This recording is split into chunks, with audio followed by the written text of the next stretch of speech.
যারা আজকে এই ঘটনার সঙ্গে জড়িত, যারা দীর্ঘ এই 5টা বছর 2021-এ তারা এডিসি দখল করে জনজাতি বিকাশের জন্য, জনজাতি বিকাশের নামে যে কথাগুলি, যে প্রতিশ্রুতিগুলি দিয়েছিল, তা বাস্তবিক অক্ষরে সেগুলি তারা প্রতিপালন করতে ব্যর্থ হয়েছে।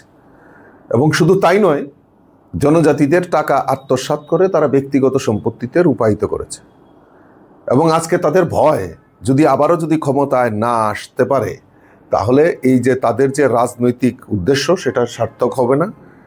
মানুষ তৈরি হয়ে গেছে ভারতীয় জনতা পার্টির সঙ্গে, দেশের প্রধানমন্ত্রী নরেন্দ্র মোদীজির সঙ্গে, এবং আমাদের রাজ্যে মাননীয় মুখ্যমন্ত্রী প্রফেসর ডক্টর মানিক সাহার নেতৃত্বে যে সরকার, ডাবল ইঞ্জিনের সরকার, এখন মানুষ তাই করে নিয়েছে যে ট্রিপল ইঞ্জিনের সরকার এই ত্রিপুরার যে এডিসি এলাকাতেও ভারতীয় জনতা পার্টির নেতৃত্বে সরকার হবে।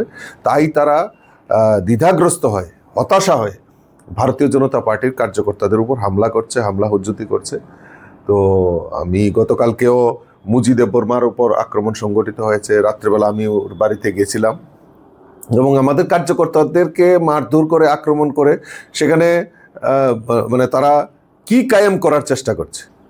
কারণ তাদেরকে দেখতাম যে তারা থানসা থানসা বলতো, এই থানসা থানসার উপর আক্রমণ করছে। এটা কোন ধরনের রাজনীতি তারা করতে চাইছে? তো আমরা তার জন্য তৈরি আছি, মানুষ তৈরি হয়ে গেছে, ভারতীয় জনতা পার্টিকে আনবে। তাই হতাশাগ্রস্ত হয়ে সেই আক্রমণগুলি সংগঠিত করছে।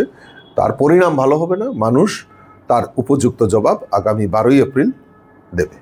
বিশেষ করে মন্ত্রী বিকাশ দেববর্মা দুইবার আক্রমণ হয়েছে। হ্যাঁ, বিকাশ দেববর্মা, আমাদের ডেভিড দেববর্মা ক্যান্ডিডেট, মুজি দেববর্মা, এবং বিভিন্ন জায়গায় আমাদের কার্যকর্তাদের উপর হামলা সংগঠিত হচ্ছে। আমরা প্রশাসনের প্রতি পূর্ণ আস্থা আছে। প্রশাসন যথাযোগ্য ব্যবস্থা নেবেন। মাননীয় মুখ্যমন্ত্রীর সঙ্গে আমার কথা হয়েছে, বার্তালাপ হয়েছে, ডিজিপির সঙ্গে, ইলেকশন কমিশনের সঙ্গে আলাপ আলোচনা হয়েছে। তারা শক্ত, মানে যত রকম শক্ত হওয়া যায়, তারা আইনি পদক্ষেপে তারা যারা এর সঙ্গে জড়িত তাদেরকে উপযুক্ত শাস্তির ব্যবস্থা করা।